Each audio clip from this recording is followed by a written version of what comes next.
Hello everyone. I'm going to do another video sermon video, however you want to term it.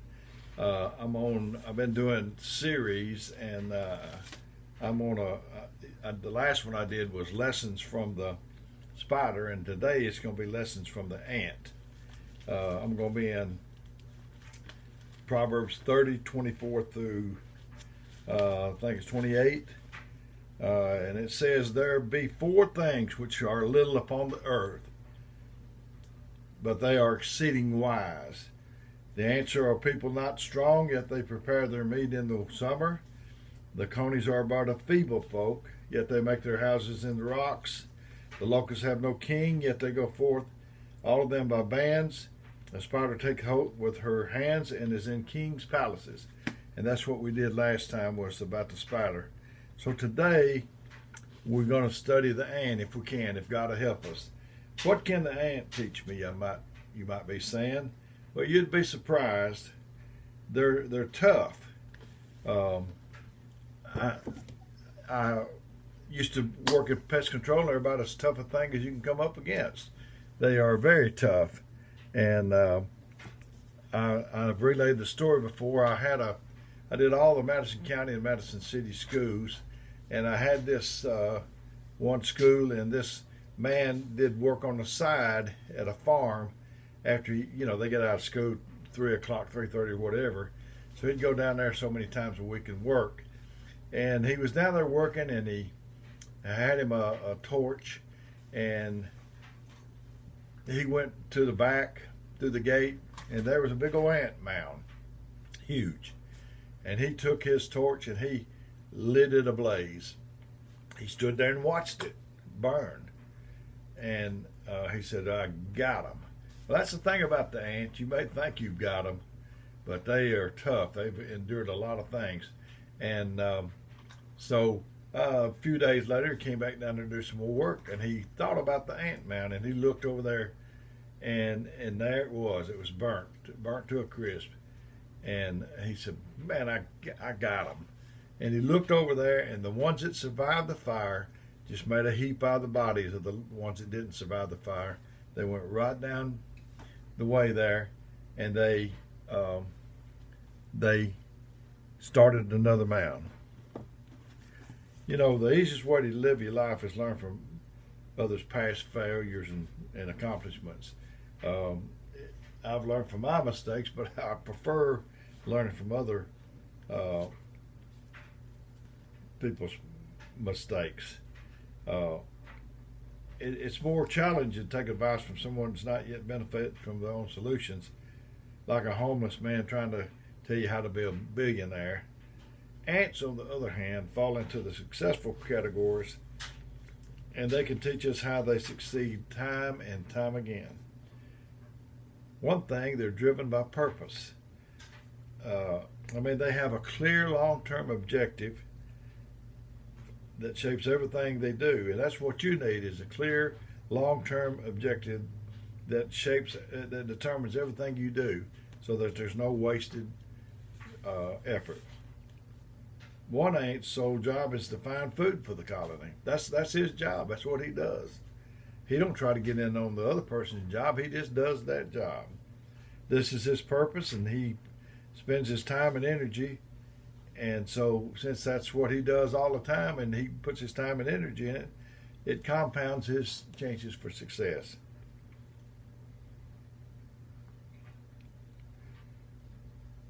We need to minimize our engagement with activities that draw you away from your main purpose. We need to focus on that we are supposed to be doing. And we've got a lot of distractions today. It said, "Let the words of your mouth and the meditations of our heart be acceptable unto thee," something like that. And we don't have time to meditate, but we should, because Jesus had a garden spot. He liked to get off to himself. Ants work as a team. Now there you go, brothers and sisters. Ants are team workers and work together in order to achieve something great. In the same way, in order for you to achieve something great, You must align yourself with others who can help propel you to another level.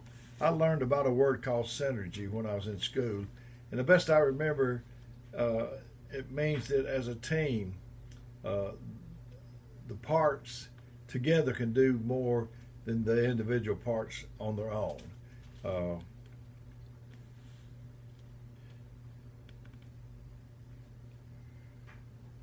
they have a time to rest, ants do, and a time to work. Ants have to work with the natural season. So in the summer, they gather their food, and in the winter, they hibernate to conserve energy because of the lack of food. So we need to know. We get burnout.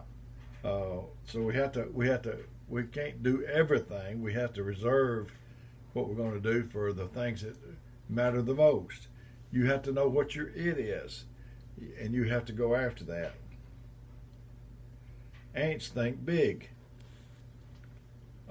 Ants may be tiny. They may seem insignificant on the planet because of their size, but their colonies build and contribution to society is extremely significant and great. What big dreams do you have for your future? Pursue those.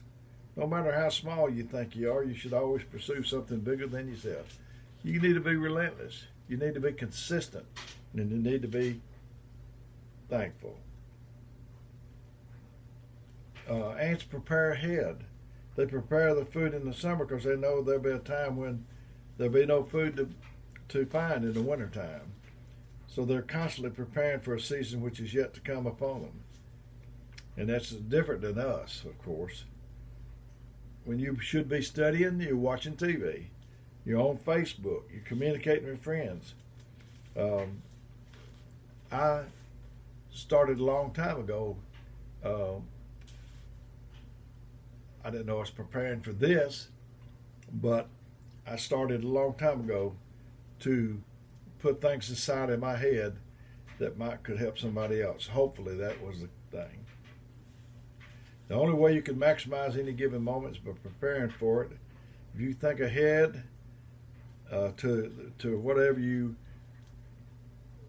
got to do tomorrow and then work your way backwards, you would then be able to prepare adequately. I like to, my brother Dwayne, he was an attorney, and he visualized. If he had a case the next day, he thought through what he was going to say and what the other fellow was going to say, and he visualized it. You need to visualize in your mind what you're going to do tomorrow and today, and fall through that. I tell you, my brother was something else. Dwayne, he represented Progress Rail. I heard a story about him. I wasn't there, but they said that he represented a client, a vendor, on something that happened at the railway, and the fellow he was defending had never seen him, and so Dwayne goes down there, and Dwayne hadn't actually come in the courtroom or whatever it was, the hearing room or whatever, but the other two opposing attorneys were sitting there, and the man saw him. He knew they were going to be against him, and they had three-piece suits on and briefcases sitting at a conference table, and he thought, man, these guys are impressive. I hope my guy, Dwayne Cantrell, I hope my guy is at least that sharp. And in comes Dwayne. Did you ever know about Columbo? That was my brother. I mean, he looked like he just didn't know where he was going, or he was mismatched. Didn't look like he had it together. But that was a deceptive thing he used. But he was on it. And he wanted you to relax. But he comes in the room, and the man looks at him and said, oh, that's my attorney? Oh, well, I'm in trouble against these two guys. So Dwayne's over there while the other guys are preparing their case. Dwayne's done it the night before, and he's reaching in a candy bowl, fishing around for some kind of candy. And I wasn't there, but they told me, I think more than one person said that Dwayne blew him out of the water. You got to visualize what you're going to do. You have a tendency in your subconscious mind, I'm told, to complete the picture that you've got in there. So your mind, subconsciously, unconsciously, whatever, goes to work to complete that picture that you've given it. So give it successful pictures. Ants carry workloads they can handle. Although they're small, ants can handle up to 100 times their weight. Ants serve one another. Living for yourself that's a pretty lonely thing. That's like the Maytag repairman. Serving other people one step further asks, what can I do for you? You start to live beyond yourself and purposely contribute positively to others. When few ants in a colony infected by a fungal disease, they spread the disease through the colony, licking it off one another, and each ant receiving as much of the disease as the individual immune system can fight off effectively. A man did a study to show he could keep food unopened in a room and keep ants from getting to it. In the center of a large room, he placed a huge tub filled with water. He placed a bar stool in the middle of the tub, and on the bar stool he put a plate of chocolate candy. Around the tub he painted a wide band of slow-drying glue. He sealed the room tight. 6 days later he checked the room.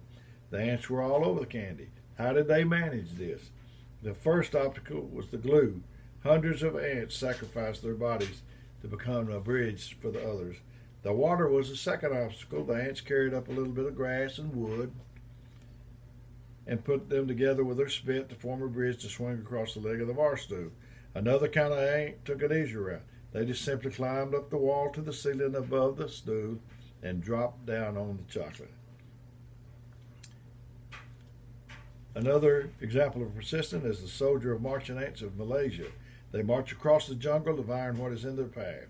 If they come to a river they want to cross, some break away from the group, and a few go upstream, and a few go downstream till they find the exact spot to cross. They go back to the colony and somehow communicate which way to go. The spot they choose is a sharp bend in the river where the water happens to be flowing diagonally. The ants interlock with each other to become balls around the size of coconuts, then roll down the bank into the river and let the current carry them across. On the other side, they untangle and continue their march. And it's been discovered that certain kinds of ant have a passion for the sweet glandular substance given off by the caterpillar of a large butterfly. They become so addicted to it that they even seek out the supplier and carry him to their nest with delight. But they unwittingly bring home the enemy in disguise, for the caterpillar gorges himself exclusively on ant larvae. Usually such a threat to the colony will be repelled with great vigor, but the adults enjoy the tasty secretions of the guests so much that they're oblivious to the fact that their young are being devoured in the process. Is that what we're doing, brothers and sisters? Are we bringing the enemy home? Are we bringing the enemy to church with us? And I talked about the spider, and I'm talking about the ant. And both of them, if you tear down an ant mound, if you tear down a spider web, they start building back immediately. So COVID's tearing up a lot. Coronavirus is tearing up a lot. But we need to get right back in there and start building again. It's easy to tear down, hard to build up. We need to work together. I remember in school, I don't know why I thought about this, but I've mentioned it before. I remember when I was growing up, we didn't have the games that they got now. I'm not saying poor, pitiful me. My daddy told me about what he had, and it was less than what I had by far. But we played kick the can and Red Rover, and hide and seek. But Red Rover, we'd stand in a line. There'd be another line of others over there opposing us, and you would say, Red Rover, send so-and-so right over. And you tried to pick the weakest one, the weakest link or whatever, and they'd come over. And we didn't hold hands like this. You know, you formed a band like that, and we was up close to each other. There is a spirit that is trying to get between the children of God. I'm telling you it is. You believe me or not? I know you believe me. And it's trying to get in between us. And we need to get close as we can. And that's where our strength lies, is in our unity. I've been a little longer today than I usually do, but I felt like telling you this. I love you.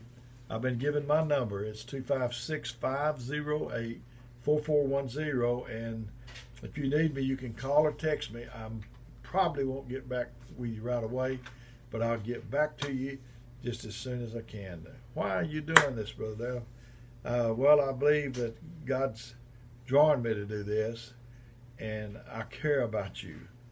I care about you very much, and I just want to try to help you some way. If, like I say, if you need me, let me know. Let's love one another. May God bless you.